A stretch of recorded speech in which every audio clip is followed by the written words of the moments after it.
Pessoal, nós vamos iniciar hoje um estudo referente ao livro da série psicológica de Joana de Ângeles, Jesus e Atualidade.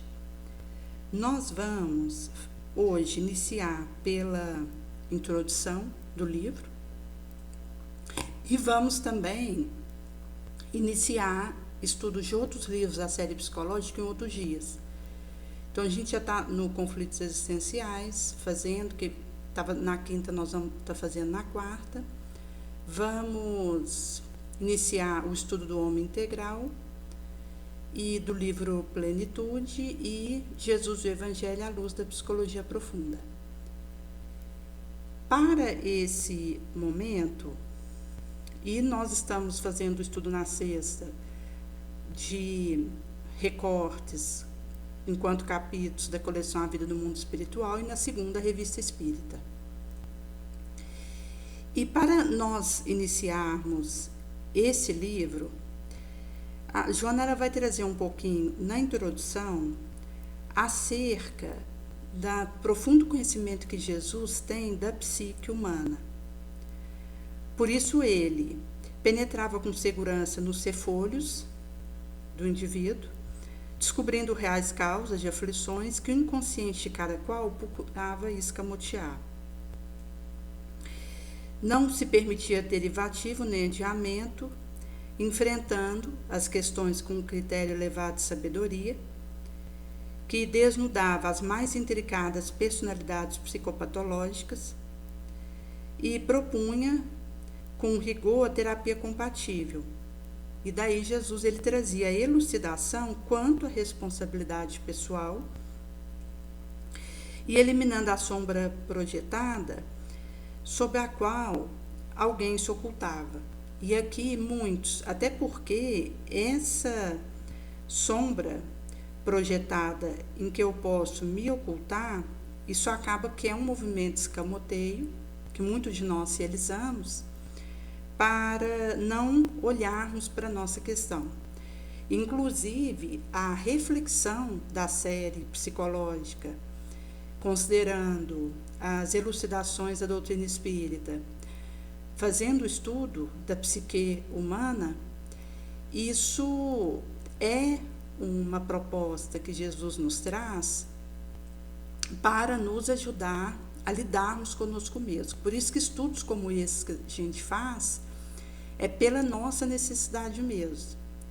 A minha condição de espírito inferior pede o estudo nobre, o conhecimento da nossa inconsciente coletivo e o aspecto do autodescobrimento, que traz para nós questões que vão nos ajudar a tratarmos das nossas enfermidades morais, espirituais e que redundam no físico, porque existe uma ligação intrínseca e que a partir da nossa melhoria moral do estudo, isso vai nos ajudando.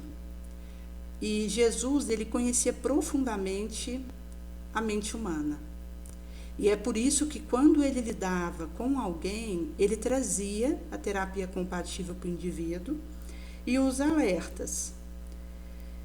Então, ele fazia um aviso: vê que não tornes a pecar, para que não te aconteça coisa pior.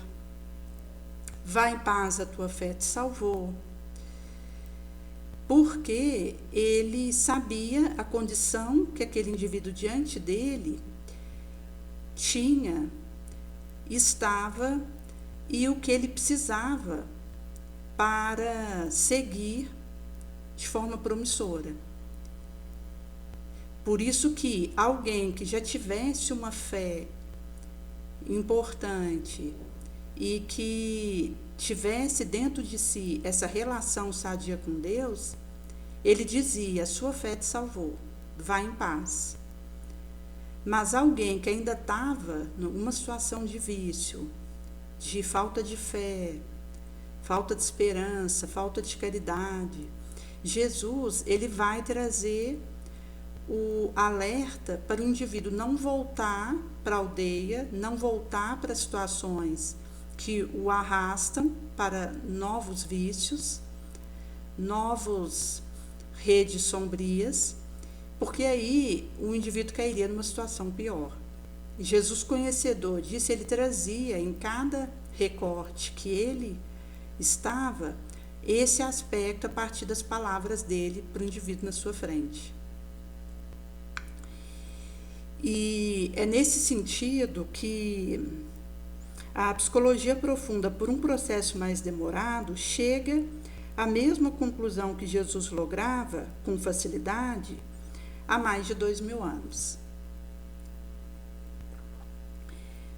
É nesse sentido que, se a gente considerar Roberto Assagioli, com a sua psicossíntese, penetrara nas causas das doenças, se apoiando na realidade transpessoal do ser como fator dela desencadeante.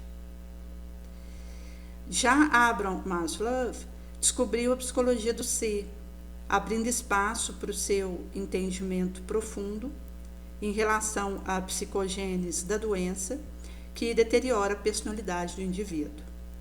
Groff, que relacionou a mente com o cérebro, vai além e defronta o ser imortal como agente de psicopatologias inúmeras. Melanie Klein e Carl Jones, de origem freudiana, propuseram para os esquizofrênicos terapêuticas fundamentadas no amor, na caridade, no perdão, com uma de eficácia maior, embora se reconheçam a religiosos. E aqui ela vai trazer que a personalidade marcante de Jesus impressionava de forma indelével todos os que o encontravam, até porque aquele que chegava até Jesus, ele já tinha se distinguido da multidão e dado um avanço importante na individuação e na responsabilidade para estar perante o Mestre. Identificado com Deus, demonstravam em todos os seus passos, conclamando o ouvinte a conquista da realidade, o reino celeste, que se encontra no imo de cada qual. Aqui falando de Jesus enquanto a conclamação que ele distribuía por onde ia do reino de Deus e que vai nos trazer Deus como Pai e nós como irmãos. Aí ela segue dizendo que a proposta de Jesus de aferição de valor, os materiais com os espirituais, oferecia oportunidade excelente para o despertamento psíquico a respeito da vida e a experiência vivencial consequente em clima de harmonia íntima, com uma identificação entre as possibilidades e as existenciais circunstâncias. Então, Jesus ele não se utilizava de conceitos, expressão interpolada, mas falava uma linguagem de simples apreensão pela ignorante massa e pelas mentes elitizadas que o buscavam. Então, o populacho tinha facilidade porque exarava de Jesus a simplicidade, a essência, a leveza. Extraordinário narrador de história, que é uma das artes mais difíceis na área do discurso, e um ímpar poeta, devido às puras imagens na sua riqueza de cor e de significado, seus ensinamentos eternizados, reconhecidos como um dos mais belos jamais anotados pela gnose. Aí ela vai trazer um pouco do Sermão da Montanha, a Carta Magna dos Direitos Humanos, um desafio de não violência próprio para essa época, assim como fora para aquela em que ele enunciara. Os que o ouviram jamais se desimpregnaram da sua incomparável magia, que vai com o indivíduo Eva afora. Jesus é atual pela terapia de amor, pelos ensinamentos, as instruções que propõe ao homem contemporâneo, mas também pelo exemplo de felicidade e exteriorização da irradiante paz. Enquanto a desregrada ambição conduz a inteligência ao paroxismo e à alucinação de possuir, de fama, de disputa cega, de glória, Jesus ressurge na consciência moderna em plenitude, amigo jovial, afortunado pela humanidade e a íntima segurança. A atualidade necessita urgentemente de Jesus descrucificado, terapeuta e companheiro em atendimento de emergência, a fim de evitar-nos a queda no abismo.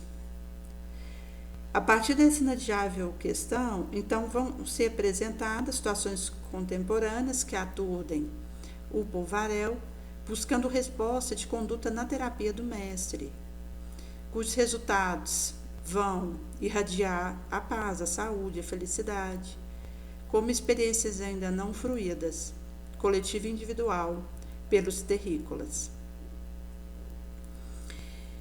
Então, rogamos esse amparo do Mestre no rumo que seguimos, ansiosos pela nossa total realização. Então, aqui ela vai então encerrar a parte da introdução, onde ela vai trazer alguns aspectos relacionados à testemunhação de Jesus e o ensinamento que daí derrama para nós no dia de hoje. Até porque, se a gente pegar a atualidade do pensamento na Terra, o pensamento, a maneira de proceder de Jesus surpreende os mais céticos estudiosos da problemática humana, sempre desafiadora e complexa. E é nesse sentido que é realmente um caminho que a gente precisa fazer para irmos tendo contato com as verdades que Jesus ele nos traz. Até considerando que nós aqui vamos recebendo orientações na pauta da nossa capacidade de mastigar isso e de podermos assimilar. E é nesse sentido que, consoante vai ser trago em Obreiros da Vida Eterna, no capítulo 2, no Santuário da Bênção, em que André Luiz vai dizer que o desdobramento na região inspiracional dos médicos humanitários é uma preocupação dos benfeitores para que os candidatos involuntários à perturbação sejam auxiliados a tempo.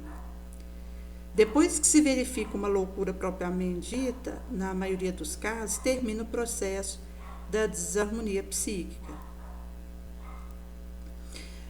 Então, ele vai trazer que é muito difícil conduzir a restauração perfeita ao alienado, com reconhecida ficha, embora a incessante batalha pelo restabelecimento integral da porcentagem possível do enfermo. Antes do completo desequilíbrio, houve uma janela de período em que o socorro do psiquiatra poderia ser eficiente e providencial. Por isso que o benfeitor ele deseja orientar indiretamente o médico bem-intencionado para que ele auxilie o provável alienado a tempo, empregando a confortadora palavra e o carinho restaurador. Incalculável número de terrícolas permanece na carne tentando a solução de problema profundo relativo ao próprio ser,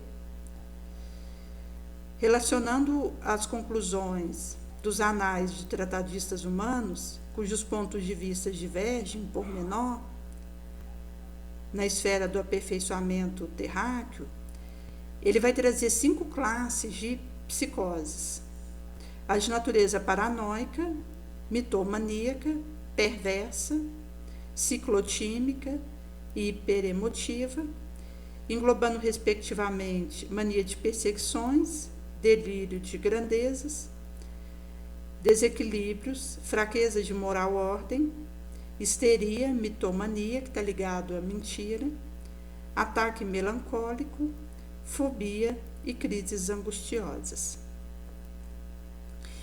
Então, ele vai trazer que,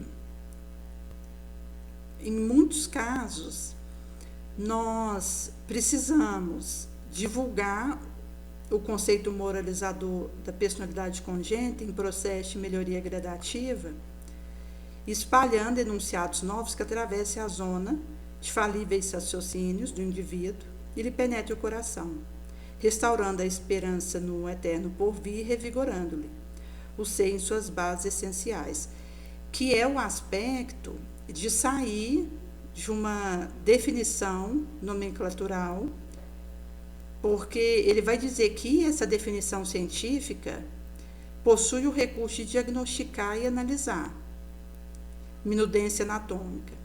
Um arabesco de ouro sobre a areia do Saara não tornaria o deserto menos árido. Por isso que a brilhante terminologia sobre o quadro escuro do sofrimento fica no papel. Se não houver o empenho de, a partir da nossa reforma moral, ter uma abordagem para soluções efetivas. Por isso que ele vai trazer esse aspecto da importância de que as verdades de Jesus, elas atravessem a zona dos nossos raciocínios deficitários, falíveis. E é isso que vai restaurando nossa fé, nossa esperança, o amor. Aí ele vai dizer que a noção reencarnacionista renova a paisagem da vida na crosta, conferindo ao ser não somente a arma com que vai guerrear o estado inferior de si mesmo, considerando aí a nossa batalha em vencer a nossa sombra, mas também lhe fornecendo remédio salutar, eficiente. Faz muitos séculos, afirmou Plotino, que toda a antiguidade aceitava como certa a doutrina de que, se a alma comete faltas, é compelida a expiá-las, padecendo em tenebrosa região, regressando em seguida a outro corpo, a fim de iniciar a sua prova. Nesse sentido, que falta para nós o conhecimento da transitoriedade do organismo e da eternidade da vida, do débito contraído, do necessário resgate, em experiências e diversas recapitulações, que tem a ver com o que nós precisamos viver aqui na Terra, para nessas recapitulações a gente conseguir fazer melhor. Porque houvéramos nos permanecido aquém. Então, vai ser trago que nós estamos em meio a obsessões, por exemplo, que começam simples e que vão tendo aumento de complexidade e gravidade, que acontece entre agente invisível e paciente encarnado, impressionando com a imantação mental entre eles, que acontece à guisa de sintonia, de vigilância, de vício, de acompliciamento. Pisamos no momento em outro solo, trazendo a necessidade de esclarecimento perante os próprios companheiros no plano evolutivo. No círculo de recordação imprecisa, que se traduz por antipatia, simpatia, vemos paisagens obsessivas transferidas ao campo carnal, onde, em obediência à vaga lembrança inata, os indivíduos jungidos uns aos outros por laços de consanguinidade ou de compromisso moral, se transformam em verdugo inconsciente, perseguidor entre si. Então, o que ele vai trazer, tanto os antagonismos domésticos, temperamentos irreconciliáveis, aparentemente, entre filho e pai, entre cônjuges, irmãos, parentes, que advém de choque sucessivo da subconsciência, conduzida à retificadora recapitulação de pretérito distante. Então, essa recapitulação para retificar, isso vem às vezes de longe, porque tanto vai poder ser uma situação de uma existência pregressa ou de existência transata mais remota, e que vai significar uma nova congregação na luta expiatória ou reparadora, em que personagens dos dramas que se perderam na ampulheta do tempo passam a ver e a sentir na tela mental, dentro de si próprias, situações complicadas, escabrosas, de outro Evo, malgrado o contorno obscuro da reminiscência, carreando consigo fardos pesados de incompreensão, definidos atualmente por complexo de inferioridade.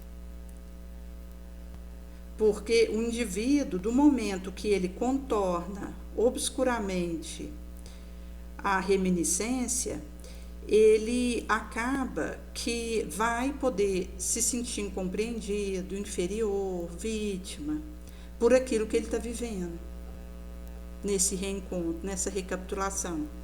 Que se for a expressão de uma luta expiatória, é mais pungente, mais dolorosa, dura um tempo maior e é compulsória. Que a expiação, ela vai dizer de uma experiência que eu desenvolva com paixão e traz 3 etapas, que começa com o arrependimento, o resgate e a cura. E ela é de causas do pregresso que vão ser tragas para minha experiência atual impostas e que vão ter uma duração maior. Se o indivíduo tiver num labor reparador, já é mais leve, mesmo considerando que quando eu estou vivendo a expiação com resiliência, longanimidade, eu já passei do arrependimento, eu estou no resgate e, continuando nesse passo, eu chego na cura. E aí eu consigo reparar aquela situação perante a lei de causa e efeito, perante a minha consciência, mas o reparador vai significar a gente já ter vivido a expiação corretamente e termos assim nos habilitado a fazer nossa reabilitação consciencial. E aí o indivíduo não precisará voltar àquela experiência expiatória, porque ele vai ter conseguido resolver e assim ele extirpa a causa daquele mal que outrora ele perpetrou. E a partir disso é que o indivíduo ele fica mais livre para experiências provacionais que vão desenvolver novas habilidades em nós, e acaba que, à medida que a gente vai avançando, a gente encontra a nossa missão. E é por isso que vai variar. Porque se uma pessoa estiver num determinado estágio de sono consciencial, pode ser que ela não tenha o viver adequado àquela experiência expiatória e não consiga sair daquele lugar. Então, a expiação ela fica repetindo ao longo da existência do indivíduo e pode ser que não haja um despertamento para modificar a minha atitude naquela experiência expiatória, que é uma luta, é um esforço, e nesse sentido pode ser que aquilo fique recapitulando. E aí a minha existência vai passando e eu posso retardar ou mesmo deixar de encontrar com o propósito da minha existência. Porque os anos que a gente vive, até por volta dos 42 anos, nos prepara para encontrar o nosso propósito. E acaba que cada setênio da nossa vida, 0 aos 7 anos, 7 aos 14, 14 aos 21, vai ter um viés que vai trazer tanto uma janela de oportunidades quanto um pacote de riscos e que, se eu souber fazer uma boa leitura daquele período que eu estou vivendo, eu vou poder extrair um aproveitamento maior naquilo que eu me proponho a realizar naquele setênio. E isso vai me preparar para o setênio seguinte.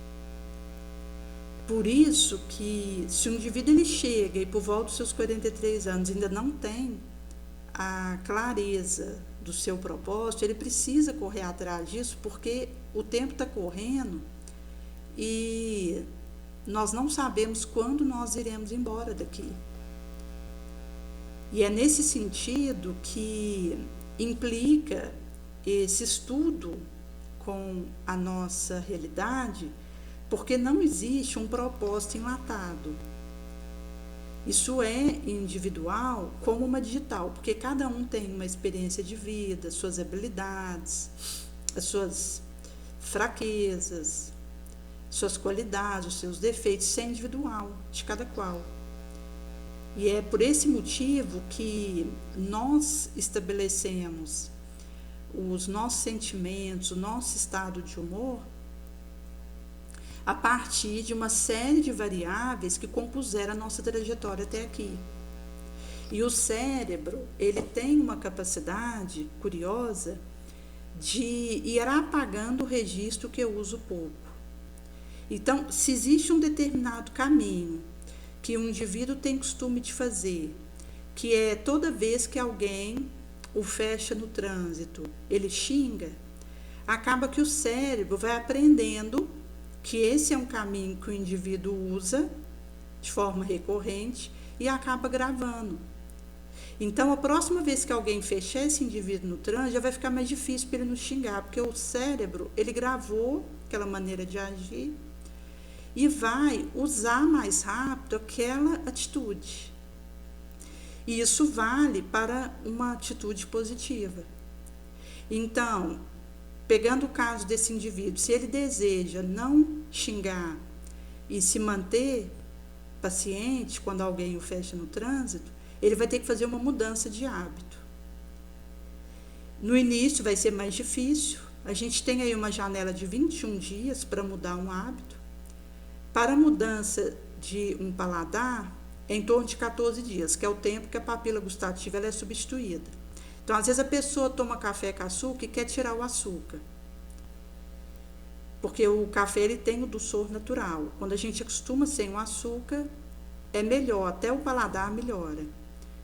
E a pessoa está acostumada com aquele café com açúcar e ela quer tirar o açúcar.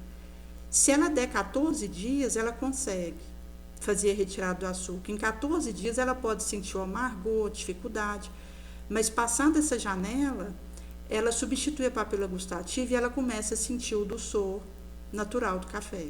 Aí ela já não vai sentir necessidade do açúcar. Para a mudança de hábito mental, é em torno de 21 dias.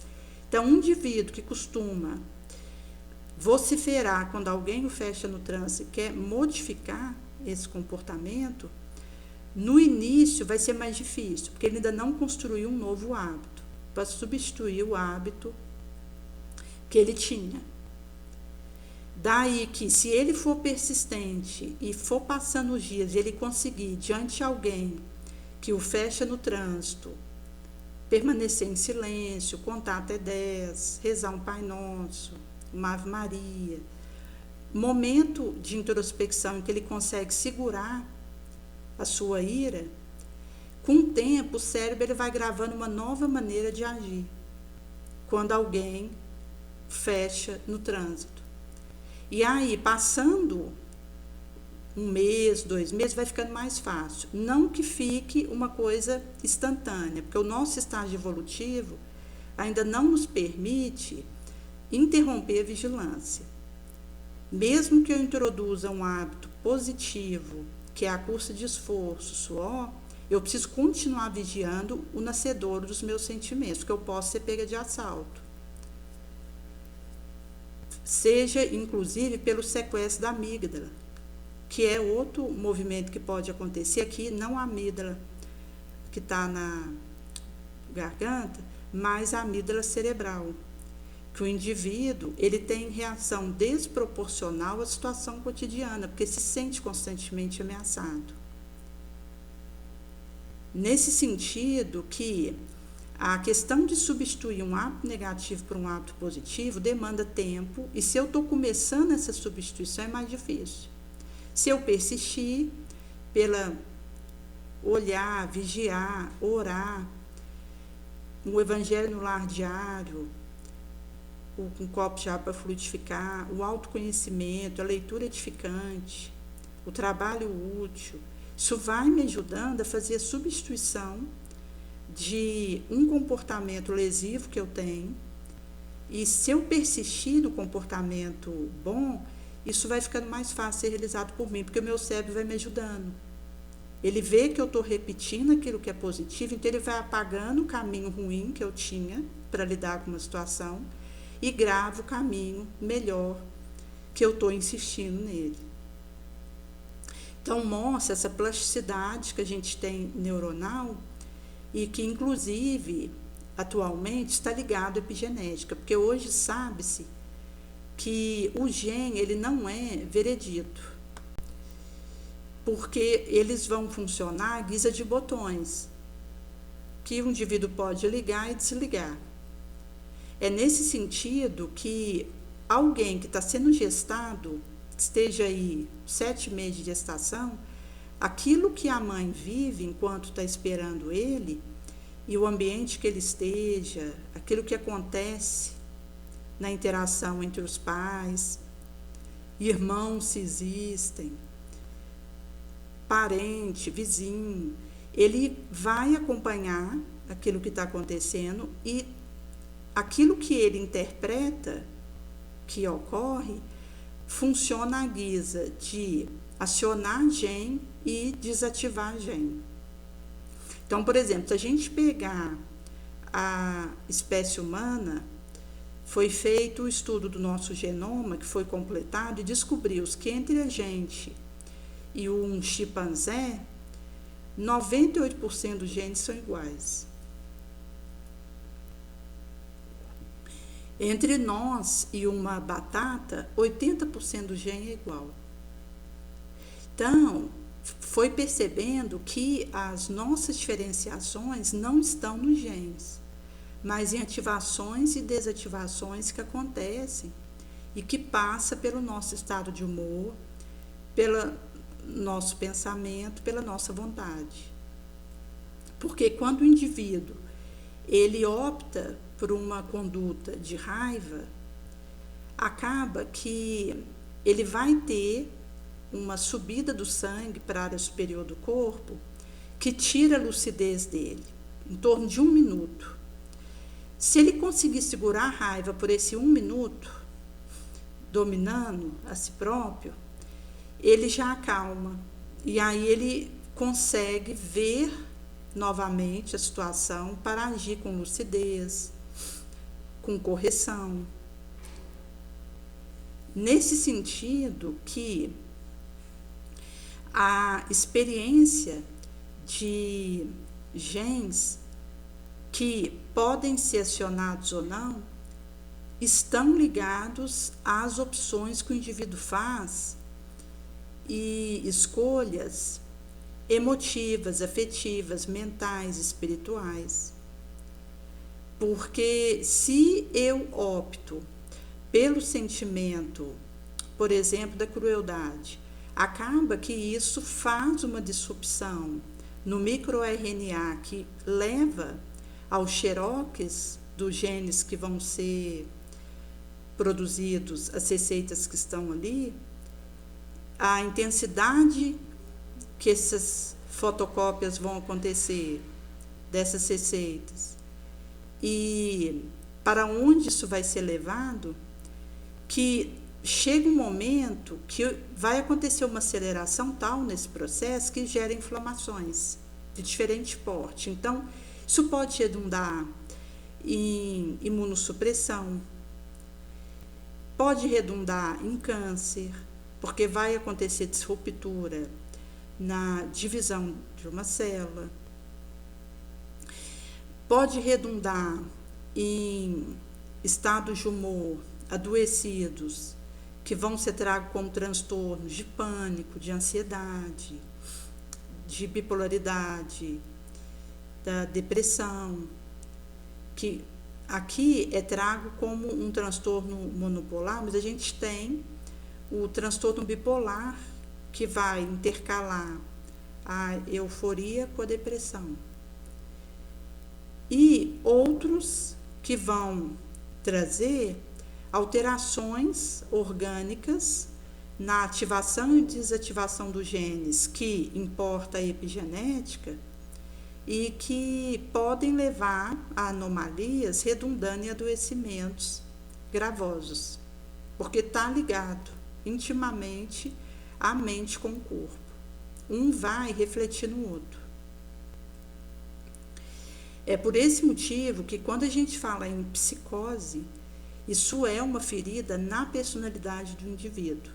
É algo que ele trouxe de uma existência pregressa. E o único remédio para a psicose é a reencarnação.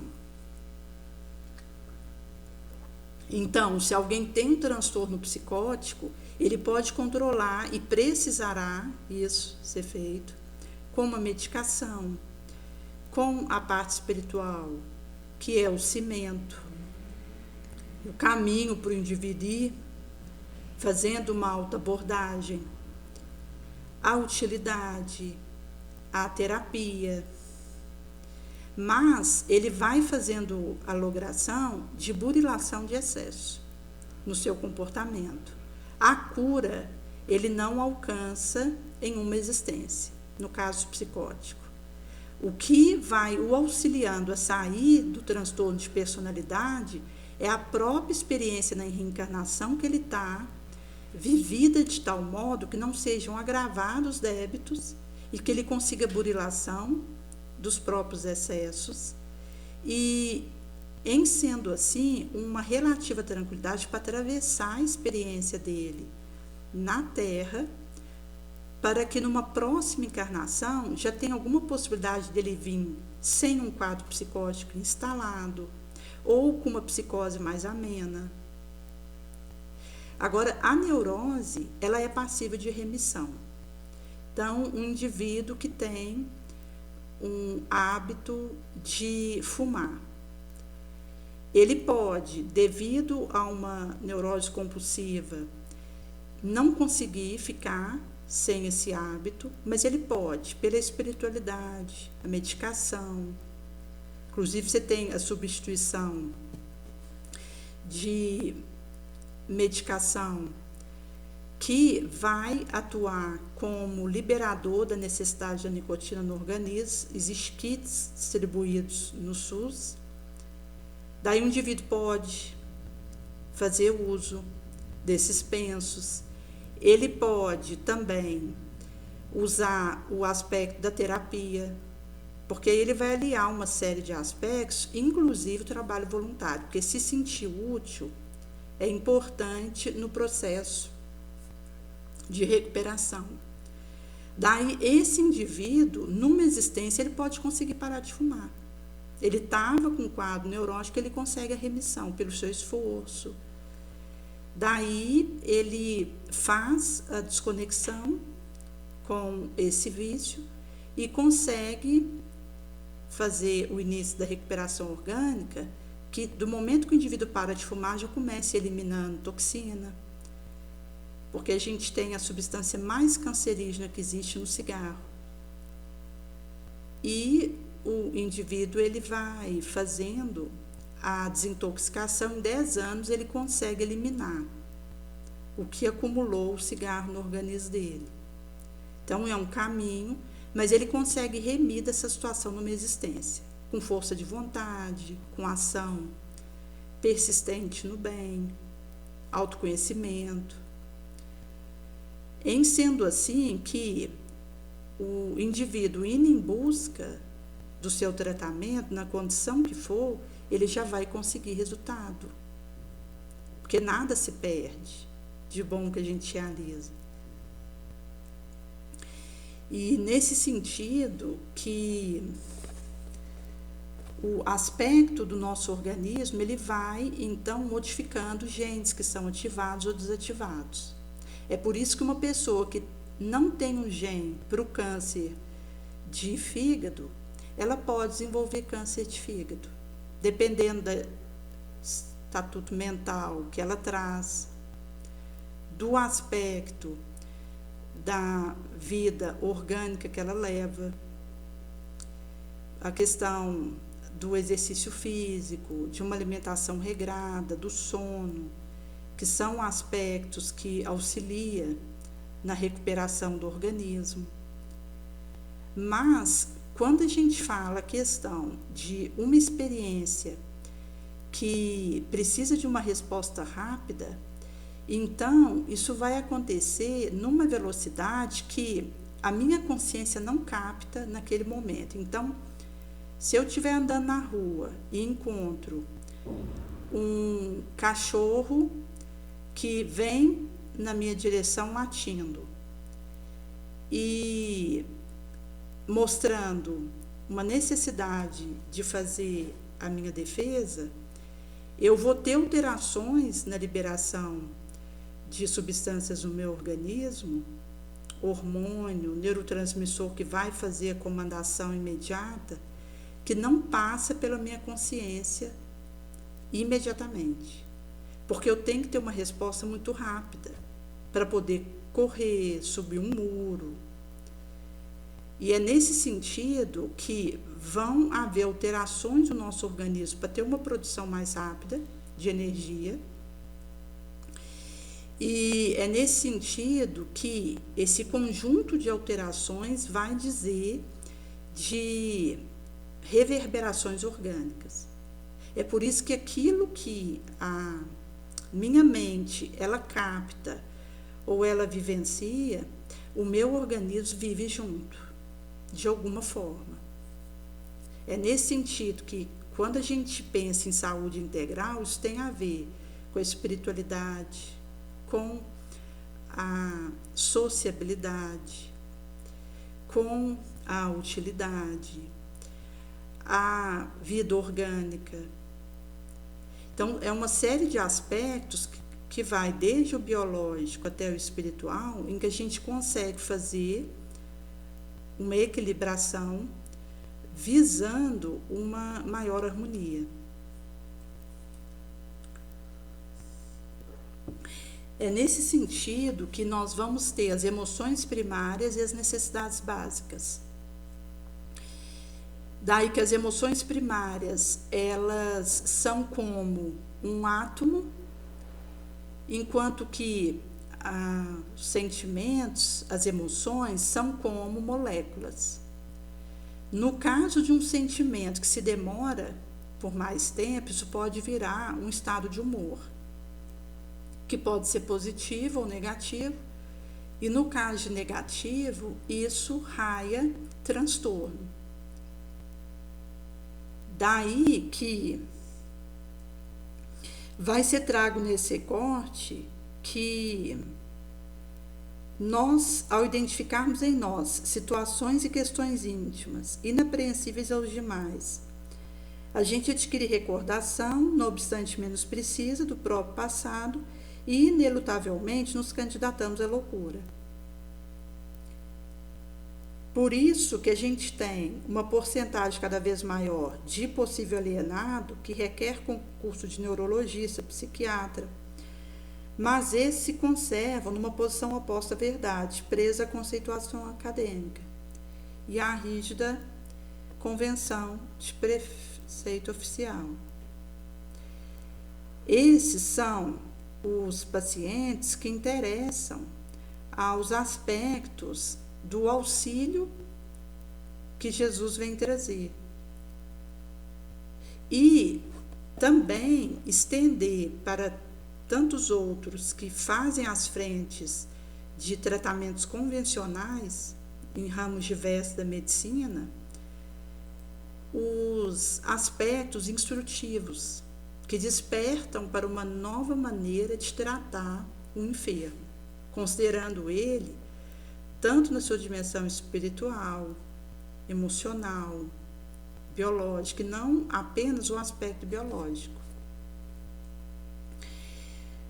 Daí ele vai trazer que essas vítimas anônimas da ignorância do orbe, infortunados absolutamente desentendidos, que de incipientes loucos prosseguem, gota a gota, a caminho de um hospício ou de um leito de enfermidade ignorada, às vezes dentro de um quarto. O indivíduo entra e não consegue mais sair. Ele fica ali naquele leito, à deriva, ao léu, e vai trazer esse risco que todos nós corremos. Se nós pararmos de beber da água viva da compreensão, a luz mental que nos revela a estrada da mansuetude, de tolerância, em favor da própria redenção. Por isso que esse aspecto do nosso caminho aqui na Terra, ele vai dizer acerca do manejo das nossas emoções, que implica a gente conhecer os caminhos que o nosso psíquico realiza e, em sendo assim, maneiras da gente lidar com as nossas dificuldades, com os nossos temores. Por isso que a questão do sentimento, ele vai ter a ver com o conhecimento do aspecto das dimensões do nosso desenvolvimento, que começa aí do biológico, passa pelo psicológico, depois emocional, mental, sociocultural, individual e espiritual, e cada qual vai ter uma preponderância dependendo do setênio que o indivíduo tiver, e o aspecto dos nossos areais internos, que passa pela emoção primária e pela necessidade básica. Então, se a gente considera a estrutura de um foguete o lançamento de aeronave espacial, é um modelo para a gente compreender o recurso da natureza humana. Sem uma utilização adequada desse recurso, nenhum indivíduo realiza a sua jornada com êxito e sabedoria. A primeira parte representa motor, turbina, que é um local de força propulsora da aeronave. No caso humano, as emoções primárias são essas forças poderosas que nos levam a agir.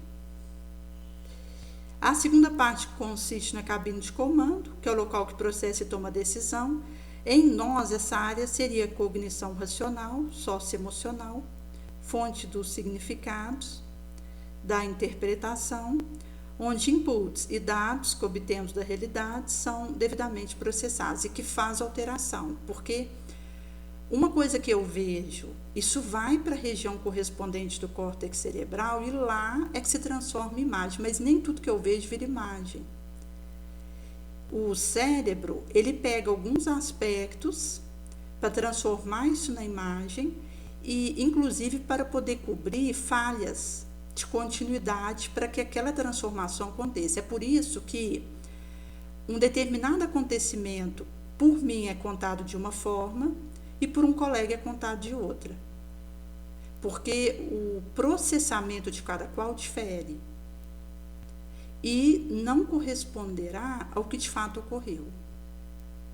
Porque são recortes que o cérebro usa daquilo que chegou na região correspondente, no córtex cerebral, daquele órgão do sentido, seja um barulho que pelo ouvido chegou na área correspondente, algo que eu vi, algo que eu senti o cheiro, um alimento que pus na boca, com o subsequente paladar, algo que eu encostei, nesse sentido que aquilo que é processado no meu cérebro, na área correspondente, não é o que realmente chegou nos meus órgãos dos sentidos. É um processamento, um input, que que o meu cérebro faz. E a terceira parte vai representar a proa, a direção, longitude e latitude, para a qual estamos apontando ou nos dirigindo. Na mente humana, a proa indica nossas 8 necessidades básicas.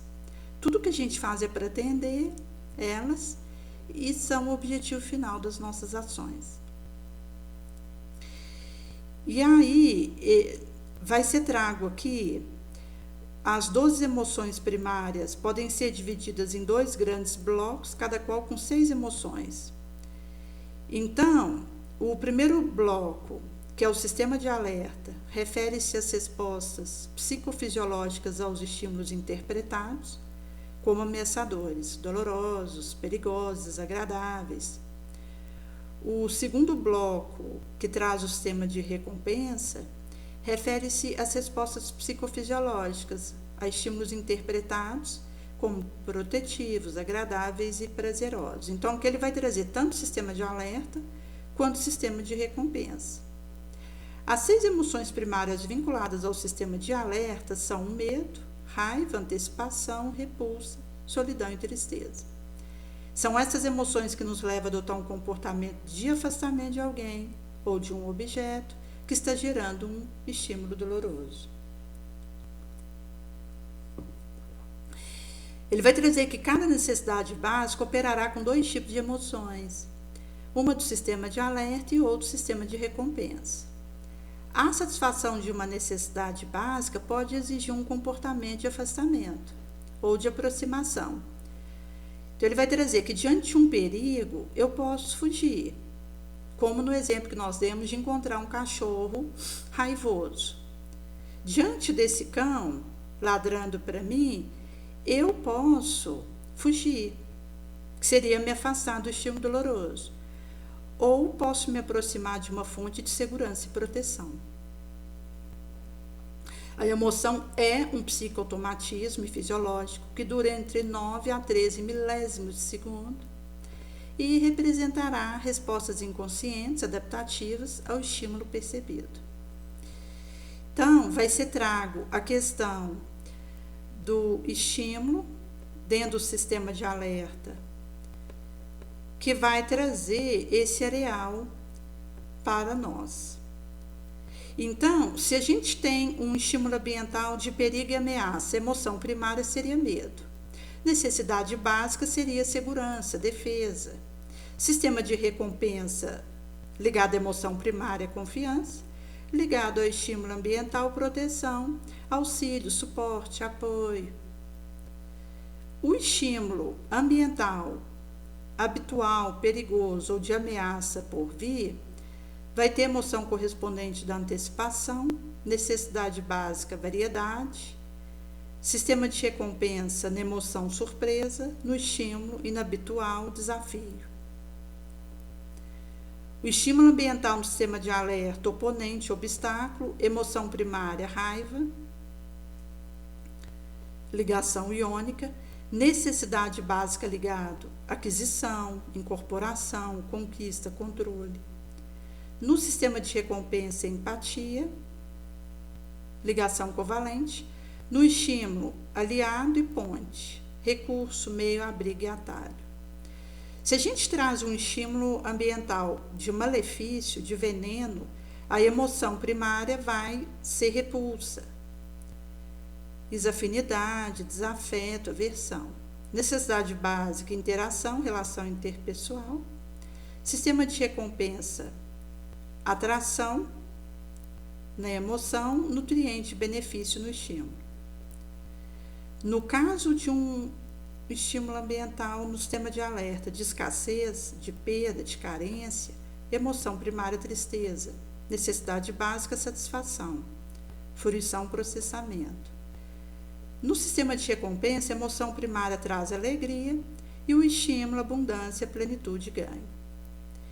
E quando trazemos o estímulo ambiental, isolamento e exclusão, emoção primária traz um sistema de alerta, solidão, engajamento, participação, necessidade básica, conexão social.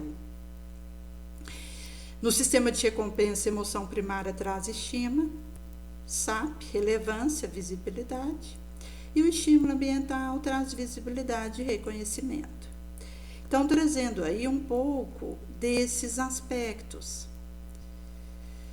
E aí ele vai trazer que a cabine de comando tem numerosos sistemas que vão atuar em conjunto, de forma coordenada, para interpretar os dados, conferindo-lhes significado.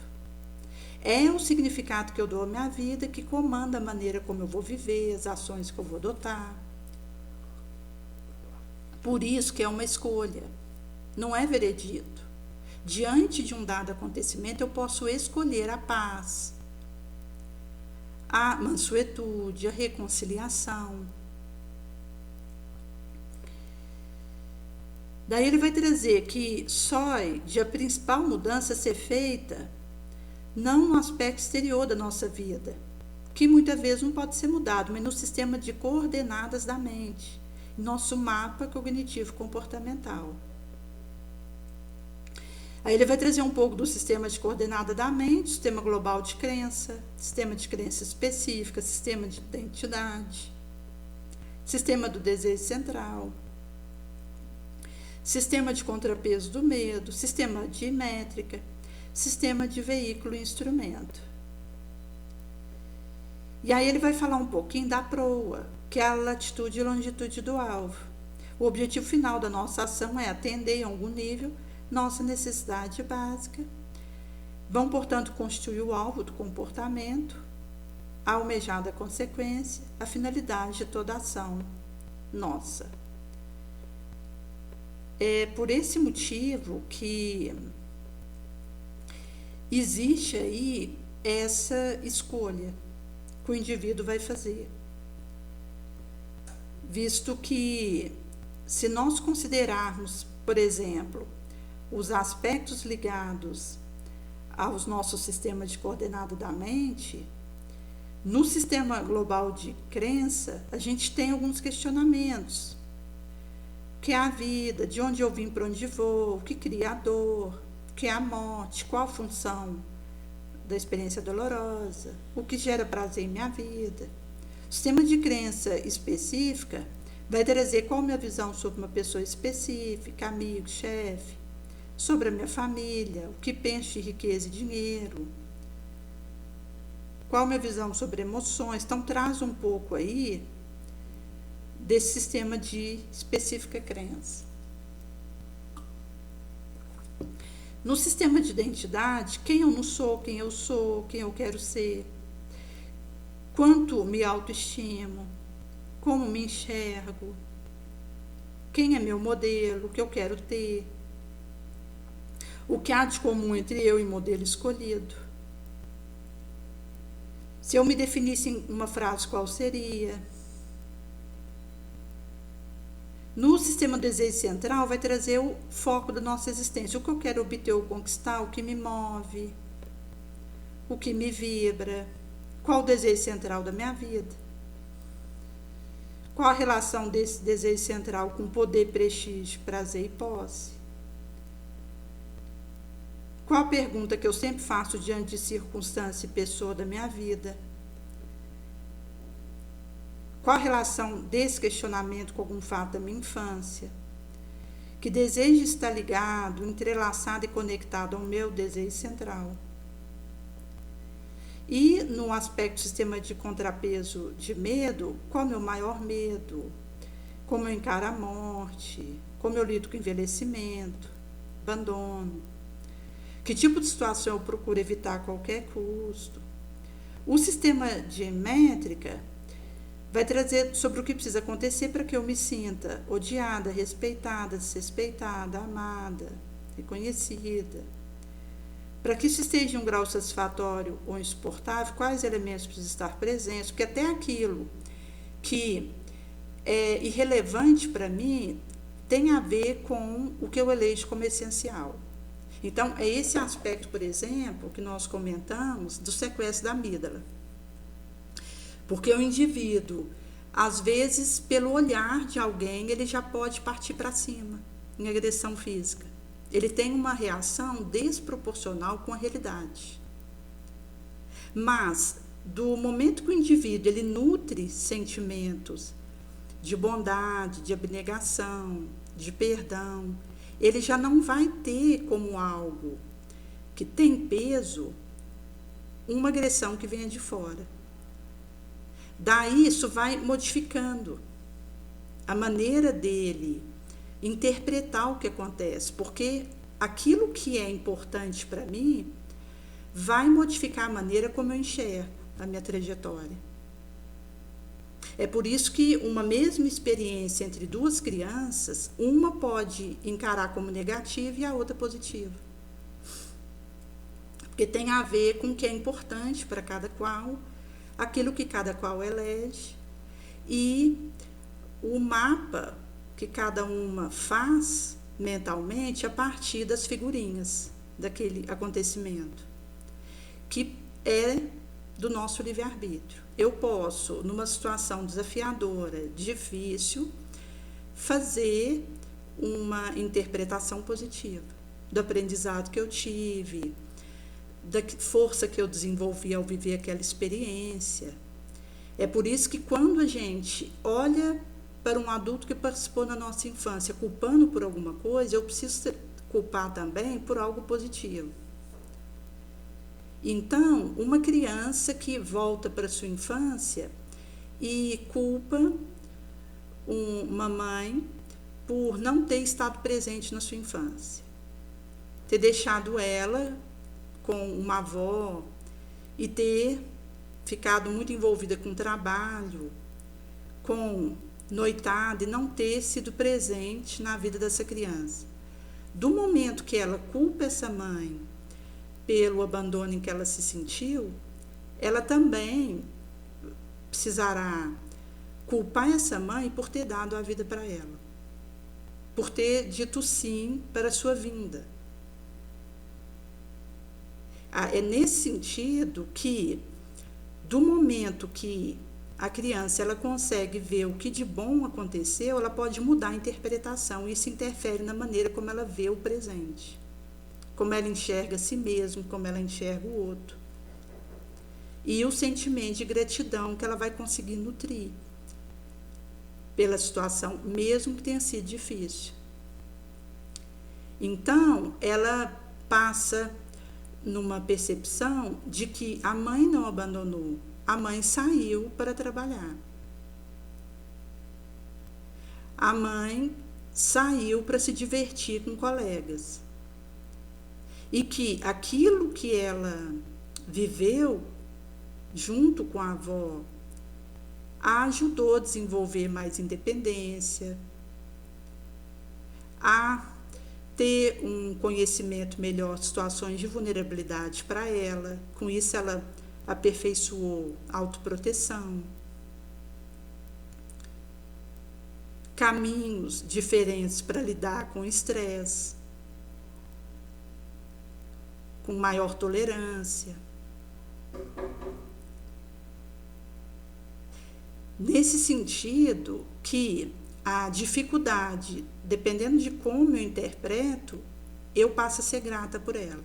Enquanto que alguém que viveu uma situação parecida acaba podendo, pelo recorte e recolagem que ela faz, entender que foi algo negativo. É nesse sentido que vai ter variação na maneira como a gente faz a interpretação. Isso significa que eu sou livre para atualizar minhas memórias positivamente. Uma situação que na minha infância era difícil a lembrança dela, eu posso, nesse momento, atualizar trazendo aspecto positivo e de gratidão. Inclusive, a gente tem a oportunidade de fazer essa atualização quando a gente encontra alguém parecido com alguém que a gente conviveu, ou quando a gente vive uma situação semelhante de algo que foi difícil para nós. Isso também nos ajuda a atualizar positividade. Então, às vezes, um encontro que eu tenho com alguém que me lembra um primo, que eu tive um relacionamento difícil. A maneira como eu faço essa interação com esse alguém que me lembra alguém que foi difícil para mim, pode ser uma mudança de uma memória negativa para uma memória positiva. Uma atualização bem-sucedida que eu faço. Por isso que a gente sempre está sendo convidado a fazer atualizações positivadas, que tem a ver com a gente tomar a rédea do nosso destino. Porque aí já não vai ser o que fizeram comigo, é o que eu faço da minha trajetória. Aquilo que eu escolho interpretar, o ângulo que eu escolho eleger, porque isso vai impactar nas nossas interpretações do presente. É por isso que, se eu quero uma vida de mais qualidade, de mais liberdade mental, de mais saúde, eu vou optar pelas atualizações de memória gratidosas, de paz, de enriquecimento, de aprendizado. Então, é esse movimento que vai nos permitindo. Por isso que, no caso do sistema de métrica, vai trazer esse aspecto de um elemento que precisa estar presente para que eu interprete algo como abundante, pleno. Porque aí modifica até aquilo que tem peso para mim. Aquilo que era insuportável, aí deixa de ser insuportável. Às vezes, há uns anos atrás, uma dada situação, eu explodia, hoje já não faz diferença. Eu percebo que não tem peso aquilo. E acaba que são modificações que a gente vai conseguindo fazer pelo amadurecimento moral. E depois, o aspecto do sistema de veículo e instrumento traz as perguntas: qual veículo eu utilizo para satisfazer minha necessidade? Se eles são insubstituíveis, posso atender essa necessidade utilizando outros instrumentos ou veículos? Meu foco está voltado para a necessidade ou para instrumentos e veículos?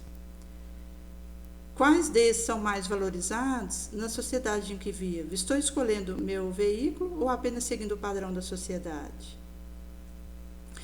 Que tem a ver com o aspecto do instrumento ser um meio para atingir uma meta e não um fim. É nesse sentido que o fato da gente diminuir a bagagem facilita para a gente seguir mais leve. Porque as questões materiais, elas vão tendo um efeito de sobrecarga, porque vão fazendo reforços de apego. E aí algo que era instrumento se torna finalidade. Então a gente tem, por exemplo, o indivíduo, ele compra um carro que o atende, o carro ele anda, porque afinal de contas o carro é para andar. Do momento que ele se locomove, eu posso ficar com esse. Mas eu entro numa perspectiva de que o veículo é o fim, tiro ele do lugar dele, que é o meio, e começo a fazer o pagamento de um consórcio por um carro do ano. Mostra que a gente vai inverter esses aspectos de essencial e supérfluo quando eu interpreto o que é finalidade como meio e o que é meio como finalidade. Então, se a gente pegar as coisas materiais, são um meio para que o meu espírito evolua. Eu vou usar isso em benefício da vivência espiritual. Então, quanto menos eu tenho, quanto mais essencial é o meu material, mais a minha espiritualidade pode fluir. E é nesse sentido que Jesus vai trazer para a gente não ajuntar na terra, onde o ladrão rouba, a ferrugem corrói, a traça rói, mas para a gente juntar o tesouro espiritual, que é o que vai com a gente, o astral. E aí é nesse sentido que a gente vai, então, tendo esses aprendizados. que vão significar essa premissa de que eu, a partir do conhecimento de como funciona a minha mente, eu vou conseguir fazer a minha proa ir em direção ao meu propósito, sem devagar, distrair. Porque mesmo que algo não venha do meu comportamento, esse acontecimento pode interferir na maneira como eu interpreto dada a realidade. Por isso que quando a gente faz a opção pelos sentimentos nobres, a gente consegue resultado promissor. Porque a nossa espiritualidade, ela vai acontecer no seu fortalecimento. E Emmanuel vai dizer que se a gente deseja emancipar a alma da grilheta escura do eu, para começarmos o nosso curso de aula de libertação, aprendendo a viver com todos e sem ninguém. E ele vai dizer que nós somos peregrinos, necessitados de aconchego, socorro. E quando a gente admite essa necessidade, tem uma importância capital para poder sair da reatividade conhecida. Ser peregrino vai ser estar em uma jornada curativa. Então a gente olha para a nossa dificuldade e cuidamos da nossa necessidade mais básica a fim de chegarmos ao fim e de alma crescida. Por isso que vai ser trago essa importância, visto que é na convivência que a gente vai forjando esses metais. Consta vai ser trago no Evangelho segundo o Espiritismo, quem se isola se priva voluntariamente do mais poderoso meio de autoaperfeiçoamento. Nesse sentido que, na medida que a gente vai fazendo esse processo, nós vamos galgando o discernimento, a sabedoria. E isso vai nos conferindo.